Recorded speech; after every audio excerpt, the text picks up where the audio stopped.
ফারাক্কার বন্যা কবলিত গ্রামে সহযোগীদের হাত বাড়ালেন সমাজসেবী সুনীল চৌধুরী। গঙ্গার জলস্তর বৃদ্ধি পেয়ে ফারাক্কার একাধিক গ্রাম বন্যায় প্লাবিত। নিমতলা, শিকারপাড়া ও ডেয়ার ফরেস্ট সহ বেশ কিছু এলাকায় হু হু করে ঢুকছে নদীর জল। বিপর্যস্ত হচ্ছে গ্রামীণ জনজীবন। জলবন্দী মানুষজন খাবার, জ্বালানি ও চিকিৎসার অভাবে চরম সমস্যায় পড়েছেন।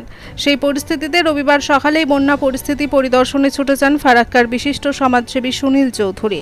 প্লাবিত গ্রামে গিয়ে তিনি স্থানীয়দের মুখে তাদের দুর্দশার কথা শোনেন। বন্যা কবলিতদের অভিযোগ, এখনও পর্যন্ত শাসক দলের কোনো জনপ্রতিনিধি বা নেতা তাদের পাশে দাঁড়াননি। মেলেনি সরকারি ত্রাণ বা সহযোগিতা। বন্যা কবলিত এলাকার বাসিন্দারা জানান, যাতায়াত ব্যবস্থা কার্যত বিচ্ছিন্ন। খাবার ও গ্যাস সহ নিত্য প্রয়োজনীয় জিনিসপত্রের সংকট তীব্র। জলে ডুবে থাকায় চিকিৎসার জন্য কোথাও যাওয়া সম্ভব হয়ে উঠছে না। এমন পরিস্থিতিতে সুনীল চৌধুরী আশ্বাস দেন, তিনি নিজ উদ্যোগে দ্রুত ত্রাণ পৌঁছে দেবেন এবং বিষয়টি প্রশাসনিক আধিকারিকদের নজরে আনবেন। স্থানীয় বিধায়ক মনিরুল ইসলাম জানান, এবছরে বৃষ্টিপাত অত্যন্ত বেশি, তার কারণে বিভিন্ন জায়গায় জলমগ্ন হয়েছে। ফারাক্কার যেসব এলাকায় জলমগ্ন রয়েছে, আমরা সেখানে কিছু ত্রাণ দিয়ে তাদের সহযোগিতা করব। বন্যা কবলিত স্থানীয়রা সমাজ সেবায় সুনীল চৌধুরী এই উদ্যোগকে স্বাগত জানান। এই কঠিন সময়ে সামান্য সহযোগিতাও তাদের জীবনে বড় সহায় হয়ে উঠবে। স্থানীয়রা সুনীল চৌধুরীকে ধন্যবাদ জানান। খুব নিম্ন স্তরে নিমতলা গ্রামে বসবাস করি। এটা জলমগ্ন এরিয়া। খুব জল একটু বেশি হয়ে গেলে আমরা খুব সমস্যায় পড়ি। এমন ওষুধ এবং অসুখ বিসুখ ক্ষেত্রে আমরা রুগীকে নিয়ে খুব জটিল সমস্যায় পড়ি। আর যাতায়াতে ফারাক্কা হসপিটাল থেকে ফারাক্কা যোগাযোগের আমরা খুব বিচ্ছিন্নত হয়ে পড়ে আছে, যার জন্য আমাদেরকে দুর্ভোগ, এই বন্যার কবলে পড়ে আমাদেরকে দুর্দশায় ভুগতে হচ্ছে। এবং আমরা মধ্যবিত্ত গ্রাম, আমাদের দারিদ্র সীমার নিচে লোক বসবাস করে। যেহেতু এখানে খেটে খাওয়া মানুষ, নির্ভরশীল খেটে খাওয়া মানুষ, কোনো আর্থিক সমস্যা নেই তাদের কাছে, তারা অসহায় ওষুধপত্রের দিক দিয়ে, যার জন্য আপনাদের সহযোগিতায় যাহাতে সুরাহা পাই, আমরা সেই দিক থেকে আমরা আশা কাম্য রাখছি আপনাদের কাছে। আমাদের সমস্যা এখন জলের জন্য, এই যে গঙ্গার জল বেড়ে গেছে, এর জন্য মানুষ সমস্যায় অতিরিক্ত পড়েছে।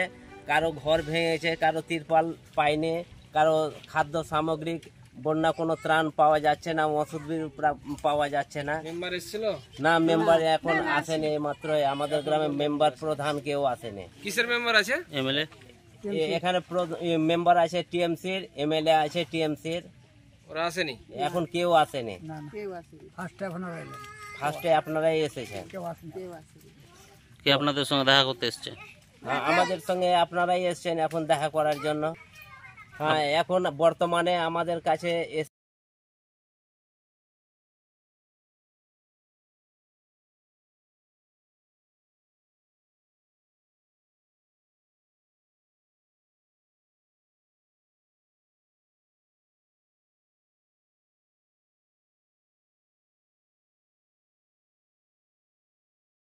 অসুবিধা খুব, আমাদের কোথাও যেতে পারি না, কোথাও আসতে পারি না, আমাদের খাবার দাবার খুবই অসুবিধা। আমরা একটা তিরপাল চাই, আমাদের অন্য খাবার নাই। আমরা খাবার যে কি করবো সেইটা কোনো ব্যবস্থা কোথাও করতে পারি না, কোথাও যেতে পারি না। আমাদের খাবার ব্যবস্থা করো, আমাদের তিরপালের ব্যবস্থা করো, আমরা সহ্য করতে পারি না। চারিদিকে জল আছে, চারিদিকে জল, বাড়িতে পারি না, চারিদিকে জল, নিচে আমরা আছি, নিচে আমরা।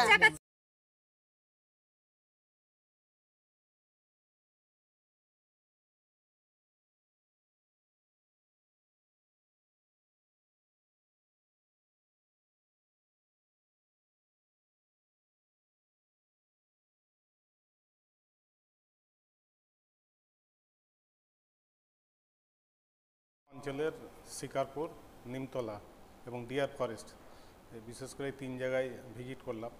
ওখানকার লোকের অবস্থা খুবই খারাপ, মানে জলমগ্ন অবস্থায়, মানে জল অনেক বেড়ে গেছে। বন্যা কবলিত এলাকা, ওদের বাড়িতে রান্না করার কোনো জায়গা নেই, বাড়িঘর সব ডুবে গেছে। আপনার বাড়িতে ওভেন নেই, কিভাবে রান্না করবে না, রান্নাঘর বলতে কিছু নেই কয়েকটা পরিবারে দেখলাম। এবং রাস্তাঘাটে প্রচুর জল, লোক এখন অসহায় অবস্থায় আছে। তারা কি বলছে? ওনারা একটু সাহায্য দাবি করেছেন, আমি ওনাদেরকে আশ্বাস দিয়েছি যতটা পারবো আপনাদের পাশে থাকার চেষ্টা করব। কয়েকদিনের মধ্যে আবার ওখানে যাব ত্রাণ সামগ্রী নিয়ে। এবং যতটা সম্ভব আমি দেওয়ার চেষ্টা করব। শাসক দলের নেতাদের ভূমিকা নিয়ে কি বলবেন? ওখানে লোকজনকে জিজ্ঞাসা করলাম, যারা শাসক দলের মেম্বার, প্রধান, এমএলএ, ওরা গ্রামে যায়নি, পরিদর্শনও করেনি এবং ওরাকে ফোন করে ডেকেছে, তবু ওরা দেখা করছে না। আপনি কি কোনো আধিকারিককে এই বিষয়টা জানাবেন? আধিকারিককে হ্যাঁ দেখি, বিডিও সাহেবের সঙ্গে একবার কথা বলবো এইসব বিষয় নিয়ে। বিডিও সাহেবকে রিকোয়েস্ট করব ওনাদের পাশে দাঁড়ানোর জন্য, এবং সরকারিভাবে যদি কিছু সাহায্য উনি দিতে পারেন তাহলে এলাকার লোকের উপকার হবে। আপনাকে সাধারণ মানুষ সেখানে তাদেরকে কি আশ্বস্ত করলেন পরিশেষে, এবং কি বার্তা দেবেন পুরো এলাকাতে এইরকম একটা পরিস্থিতি?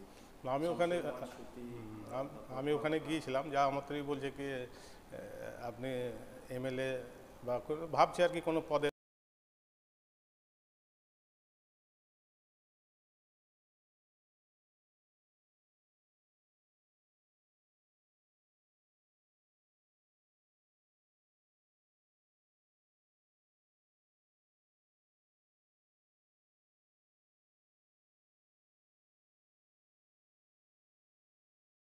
ওনাদের পাশে আমাদের রাজ্য সরকার আছে। দেখুন, অকাল বর্ষার কারণে অনেক জায়গাতে, মোটামুটি পশ্চিমবাংলার এমন কোনো জায়গা নেই কি সেখানে প্লাবিত হয়নি আর কি।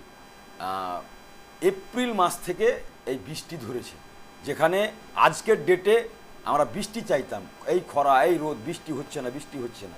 তো এটা পশ্চিমবাংলা নয়, গোটা ভারতবর্ষে মোটামুটি বলতে পারেন কি যে একটা